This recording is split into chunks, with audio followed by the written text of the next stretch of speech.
What can I help you to move away from just thinking about yourself?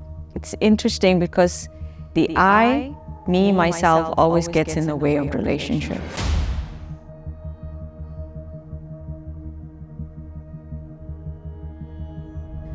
So we find that the I always gets in the way of a relationship. Now, most of the time we see that the I gets expressed aggressively with anger. So we call that kind of behavior narcissistic. But what I want to talk about is this passive narcissism that we all have, where we take it upon ourselves and we blame ourselves and we hold this in ourselves and we feel like what was done unto us was injustice. So the victim mindset.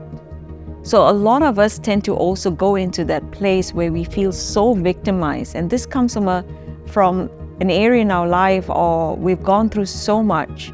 Let's say we come from a background where we experience a lot of disappointment, rejection, trauma, abandonment, whatever it is. It doesn't have to be something big. But these experiences that have been repeated over in our lives, we sometimes feel like we are the victim of our circumstances.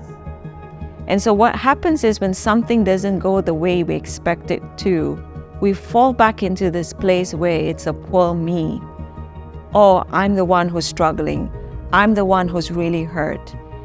That's why this whole self-love psychology that we call it right now that's happening out there is an absolute myth. To think that you and I can actually discover ourselves outside our relationship is a myth. Because what self-love has done and only served to do is it's taken everything that is cozy, comfortable, amazing, fluff, and turned it all for ourselves to make us feel good. You're hurt? Think about yourself. You're angry? It's all about you. You need to find an answer. You need justice? Yeah, go for it. You do you, babe. You do what's important for you, right? That's the kind of, even in the scope of psychology, it's about taking care of yourself first. Now, the self is important, but it doesn't stop there.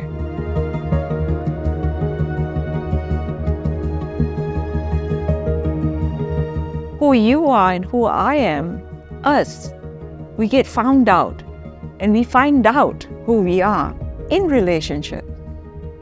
And that's the scary part, because what the self tends to do is we like to assign what I call a virtuous, positive, nice label to our behavior. So we will never say we are lonely, because it's too risky, because if I open up and I say I'm lonely, I'm afraid what somebody else might say back to me. So we say, no, I'm competent, I'm determined, I can do these things. So we go out there, and what we tend to do is we tend to connect from our facade.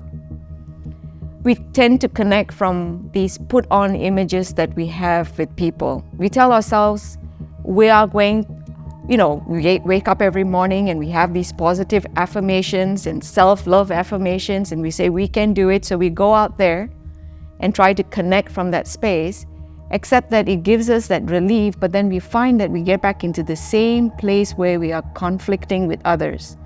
And then we turn around and we say, that person doesn't understand me. She doesn't get me.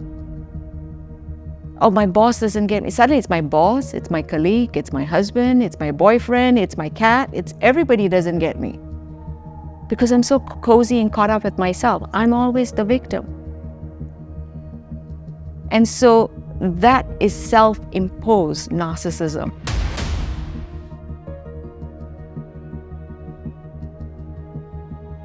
So we talk a lot about narcissism out there, but we don't realize through this whole self-love route that people are taking, it's self-imposed narcissism.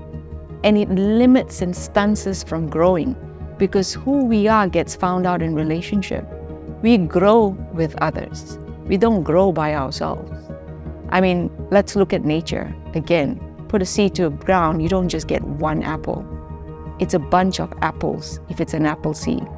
You put an orange seed to the ground, you get a bunch of oranges back. We all thrive in family, community, and in healthy relationships. And so the self always wants to isolate and hide, and it always gets in the way Because what's happening right now is there's this push and this agenda for it's all about you. I'm saying to you today, it's not about you, it's about us. If you truly want to discover about yourself, you get to find out yourself in relationships. I wish there was actually a simple, straightforward answer. I would have written a book about it. But here's the thing. Most of us think about boundaries, and immediately what we do is, boundaries is another popular word that's used in psychology today. But most people that are applying boundaries today are actually building walls. So when we don't understand, first and foremost, the ability to say no is necessary. You don't need to train a 2-year-old to say no. The best answer to deal with anything that is abusive, that is unhealthy in our relationships, is learn to say no. And no comes in many different shapes and forms. But when do you say no? And when do you actually say yes? So boundaries are like gates. Think about it like gates where you keep the good in and you keep the bad out. And you want to be able to keep that gate open in and out that way. You want to be able to protect yourself, but not protect yourself so much where you cut yourself out from relationships or cut yourself away from all relationships. What most of us tend to do is we take one relationship, if there's been a betrayal there, we get so fearful and we say we're so afraid to facing any more betrayals in our life, so now we become hyper vigilant, extra cautious. Our vigilance are like looking for anything that would cross the lines of betrayal. And so what we tend to do, we tell ourselves we're applying boundaries, but what's happening is we're building walls. So here's the key. If we are moving in any aspect of our minds and hearts out of a place of anxiety, if there's any part of us that is still stuck in that place of anxiety and fear, where we're caught up with the past and it's not resolved, we are going to build walls in our relationships.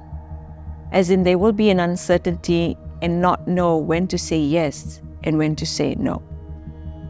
I put it this way. Anxiety in our life and fear in our life or worry in our life misleads us. We were designed to trust. A mind that can trust, and that doesn't mean I accept everything in my life. To trust is to be able to know what is good and what is healthy, what I keep and what I discard. The ability to know that is to be able to take risk also in my life. I may have gone through betrayals, I may have gone through disagreements, I may have gone through experiences that have hurt me, but betrayal is the essential part of life. I can never run away from that in relationships. I must grow to a place where I'm learning how to walk through it, being fearless, being courageous, and we all can get there. How? By learning how to stay through difficult conversations and relationships. That's when we overcome fear. That's when we develop courage. That's when we learn to trust again.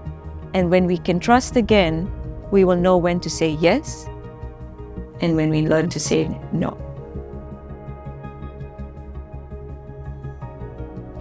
Be able to do a relationship with someone who's betrayed me. Now, there are different levels of betrayal. So we're not talking something that's very extreme. But where there is betrayal, a loss of trust, can trust be reconciled? Can trust be restored? Absolutely. Yes, it comes with boundaries. But before I can learn to apply boundaries in those relationships, I've got to work through my own fears. I got to work through my own doubts. Because why? It's shaped my thinking now. It has had an effect on my thinking. The question is, I need to sit down. And so I always say this, conflict is presented to us, or betrayals in life is presented to us not to scare us. It's actually for us to take a closer look, to examine what is not right here with my thinking. Because I brought my whole self into this relationship too by some of my decision making, by some of my emotions. So I need to kind of examine that as well and see where I am at in order to be able to make healthier decisions, like yes, maybe draw a boundary, Or yes, I may have to distance myself because you're getting too aggressive in this relationship with me. But I also want to know how I can communicate with someone who is not at my same level of agreement with me. How can I still have a conversation with someone who's betrayed me? How can I still look at someone in the face, eye to eye, and still be able to have a decent conversation? I don't have to like you, but I can still have a conversation with you. That's okay.